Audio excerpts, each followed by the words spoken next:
नमस्कार दोस्तों, आज 10 अगस्त वार रविवार, हिंदी तिथि भाद्रपद कृष्ण पक्ष की प्रतिपदा। और आइए अब बात करते हैं आज के मुख्य समाचार में देश भर की तमाम बड़ी खबरों पर नजर डालते हैं। देखिए दोस्तों, रेलवे ने फेस्टिवल सीजन में एक्सपेरिमेंटल बेस पर एक स्कीम शुरू की है, जिसमें आपको आने जाने का ट्रेन टिकट बुक करने पर 20% डिस्काउंट मिलेगा। जी हाँ दोस्तों, इंडियन रेलवे ने दिवाली और अन्य फेस्टिवल में घर जाने वालों के लिए एक एक्सपेरिमेंटल बेस पर एक स्कीम शुरू की है। इसमें अगर कोई आने और जाने का टिकट एक साथ बुक करता है तो रिटर्न टिकट पर 20% डिस्काउंट मिलेगा। इससे उन लोगों को फायदा मिलेगा जो घर जाने और वापस आने के लिए ट्रेन का इस्तेमाल करते हैं। रेलवे ने त्योहारों के समय टिकट के लिए भीड़ और लोगों की परेशानी को देखते हुए यह फैसला एक्सपेरिमेंटल बेस पर लिया है। दोस्तों, इस डिस्काउंट स्कीम की पूरी जानकारी आप देख सकते हैं। यह सुविधा केवल कन्फर्म टिकट पर लागू होगी। 20% डिस्काउंट रिटर्न टिकट के बेस फेयर पर मिलेगा। बुकिंग समान क्लास और समान जोड़ी की ट्रेन में होनी चाहिए। बुक किए गए टिकट को कैंसिल करने पर रिफंड नहीं मिलेगा। पीएनआर चार्ट बनने के समय कोई अतिरिक्त चार्ज नहीं लिया जाएगा। बुक होने के बाद टिकट में कोई सुधार या बदलाव नहीं कर पाएंगे। दोनों टिकट एक ही माध्यम से बुक होने चाहिए, चाहे वह ऑनलाइन हो या काउंटर से हो। वापसी टिकट बुक करते समय कोई अतिरिक्त छूट, कूपन, वाउचर, पास या पीटीओ लागू नहीं होगा। रेलवे के मुताबिक इस स्कीम के तहत बुकिंग 14 अगस्त से शुरू होगी। रेलवे के मुताबिक इस छूट का फायदा लेने के लिए 13 अक्टूबर से 26 अक्टूबर 2025 तक के लिए जाने वाले टिकट और वापसी के लिए 17 नवंबर से 1 दिसंबर 2025 के बीच यात्रा का टिकट बुक करना होगा। चलिए अगली खबर देखते हैं। अमेरिका के पूर्व राष्ट्रीय सुरक्षा सलाहकार जॉन बोल्टन ने कहा कि ट्रंप की नीतियों से भारत अमेरिका से दूर होता जा रहा है। सीएनएन को दिए एक इंटरव्यू में उन्होंने भारत पर कुल 50% टैरिफ लगाने के फैसले को भारी भूल बताया है। बोल्टन ने आशंका जाहिर की है कि रूस को कमजोर करने के लिए भारत पर लगाया गया एक्स्ट्रा टैरिफ कहीं उल्टा न पड़ जाए। उन्होंने कहा कि अमेरिका भारत को रूस और चीन से दूर रखने के लिए कई साल से कोशिश कर रहा था, लेकिन अब वह कोशिश कमजोर पड़ चुकी है। पूर्व एनएसए ने कहा कि भारत पर टैरिफ लगाने का मकसद रूस को नुकसान पहुंचाना है, लेकिन नतीजा यह हो सकता है कि भारत, रूस और चीन एकजुट होकर इन टैरिफ का विरोध करे।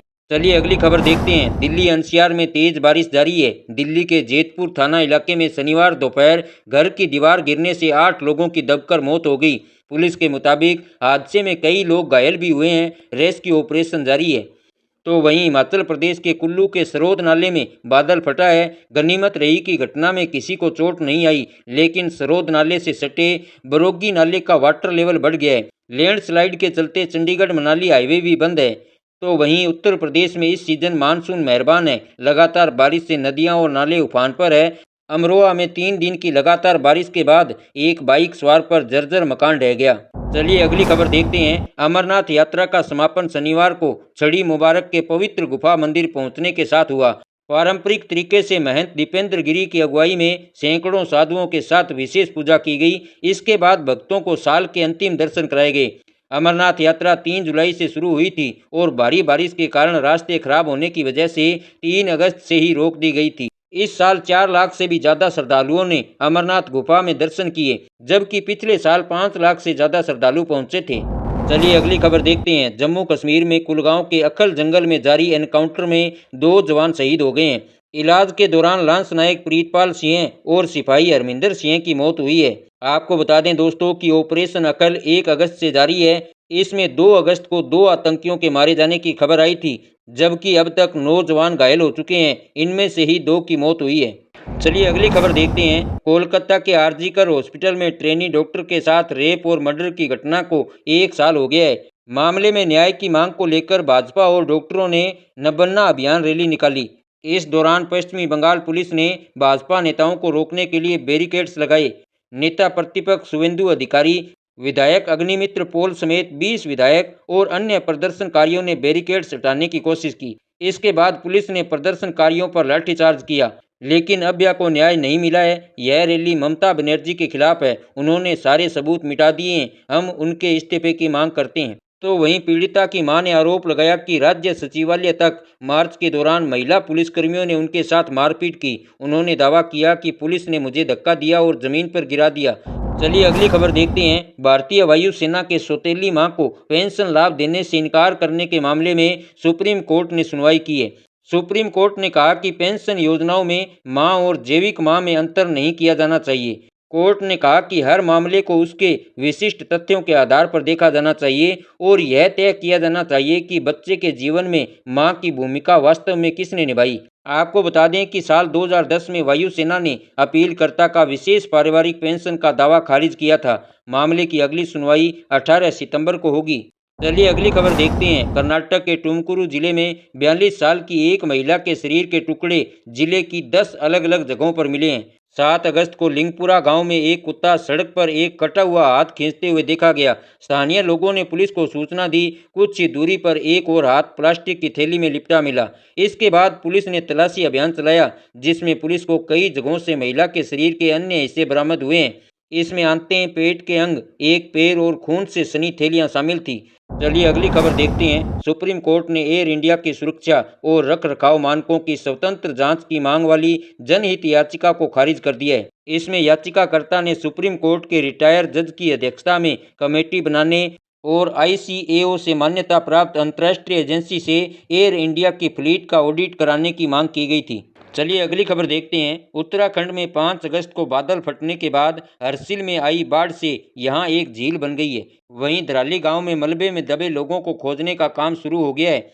इसके लिए सेना एडवांस पेनिट्रेटिंग रडार का इस्तेमाल कर रही है। इससे खुदाई किए बगैर ही जमीन में दबे लोगों का पता लगाया जा सकता है। पेनिट्रेटिंग रडार जमीन के नीचे एक हाई फ्रिक्वेंसी रेडियो तरंग भेजता है, जहां यह मिट्टी, पत्थर, धातु और हड्डियों को अलग अलग रंगों के जरिए बताता है।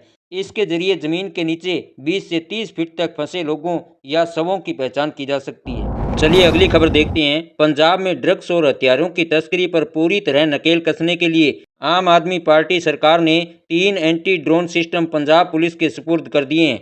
मॉडर्न एंटी ड्रोन सिस्टम से लैस होने वाला पंजाब पहला राज्य बन गया है।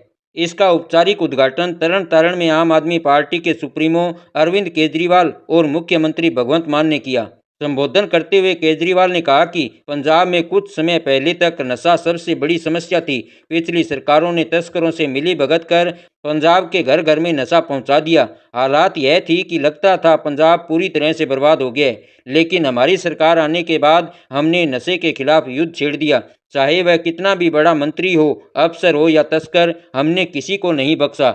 सबको पकड़ पकड़ कर जेल में डाला है। चलिए अगली खबर देखते हैं। चीन ने कहा है कि वह भारतीय प्रधानमंत्री नरेंद्र मोदी का तियानजिन में होने वाले शंघाई सहयोग संगठन यानी SCO शिखर सम्मेलन के लिए स्वागत करता है। यह पहला मौका होगा जब PM मोदी गलवान घाटी में 2020 की झड़प के बाद चीन की यात्रा करेंगे। चीन से पहले PM मोदी 30 अगस्त को जापान पहुंचेंगे। यहां वो भारत जापान शिखर सम्मेलन में हिस्सा लेंगे। मोदी इससे पहले 2018 में वहां गए थे। बतौर प्रधानमंत्री PM मोदी का यह छठा चीन दौरा होगा, जो 70 साल में किसी भी भारतीय PM की सबसे ज़्यादा चीन यात्रा है। आपको बता दें कि 31 अगस्त से 1 नवंबर तक होने वाले इस शिखर सम्मेलन में 20 से अधिक देशों के नेता और 10 अंतर्राष्ट्रीय संगठनों के प्रमुख शामिल होंगे। चलिए अगली खबर देखते हैं। राज्यसभा सांसद कपिल सिब्बल ने शनिवार को पूर्व उपराष्ट्रपति जगदीप धनखड़ के अचानक लापता होने पर चिंता जताई है। उन्होंने केंद्रीय गृह मंत्री अमित शाह से इस मामले में बयान देने की मांग की है। सिब्बल ने कहा कि मुझे उनकी चिंता हो रही है। इस्तीफे के बाद से हमें उनकी कोई जानकारी नहीं है। पहले मैंने लापता लेडीज के बारे में सुना था, लेकिन पहली बार है जब लापता उपराष्ट्रपति के बारे में सुन रहा हूँ। चलिए अगली खबर देखते हैं। एयरफोर्स चीफ ने कहा कि ऑपरेशन सिंदूर के दौरान पाकिस्तान के 5 लड़ाकू विमान गिराए गए थे। इसके अलावा एक सर्विलांस एयरक्राफ्ट को लगभग 300 किलोमीटर की दूरी से मार गिराया। यह सतह से हवा में टारगेट हिटिंग का अभी तक का रिकॉर्ड है। ऑपरेशन सिंदूर के दौरान हमारे एयर डिफेंस सिस्टम ने शानदार काम किया। पाकिस्तान हमारा एयर डिफेंस सिस्टम नहीं भेद पाया। हाल ही में खरीदे गए S-400 सिस्टम गेम चेंजर रहे हैं। पाकिस्तान लंबी दूरी के ग्लाइड बम होने के बाद भी इनका इस्तेमाल नहीं कर पाया।